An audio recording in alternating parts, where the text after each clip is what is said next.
On this episode of China Uncensored, Chinese in Vietnam, ooh, sorry, out of luck. Hi, welcome to China Uncensored. I'm your host, Chris Chappell. As an American, I feel I have a certain degree of credibility in saying this. Don't get into a fight with Vietnam.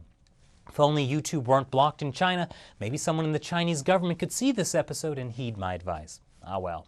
So, at the beginning of May, one of China's state-owned oil companies moved an oil rig into disputed territorial waters around a group of uninhabited islands in the South China Sea. No, not those. The Paracel Islands, or Shisha Islands, as they're known in Chinese, and Hoàng Sa Archipelago in Vietnamese.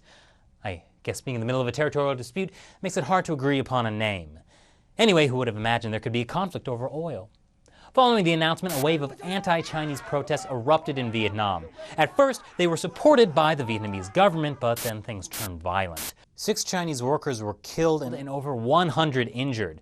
It got so bad that even Malaysian, Taiwanese, and Japanese companies were attacked, some think because people thought they were Chinese. Taiwanese factories were hit particularly hard. 200 have reported damage. The Vietnamese government didn't exactly do too much to contain the violence. On May 15th, the Vietnamese Prime Minister sent a text message to the population of Vietnam asking people not to engage in violence, but still defend the fatherland's sacred sovereignty. Seems like a little bit of a mixed message there. And who decides when it's a fatherland and when it's a motherland? So things were getting pretty bad for mainland Chinese workers in Vietnam. So what did the Chinese government do to protect its people? Well, first they told state-run media not to even mention it. According to China Digital Times, these censorship instructions were sent out to media throughout China. It wasn't until May 15th that CCTV finally broke the story on Weibo, 2 days late. But meanwhile, for those Chinese nationals surrounded by angry Vietnamese, well, they were on their own. According to this one Weibo post that was quickly censored, the Chinese embassy and foreign ministry weren't helping.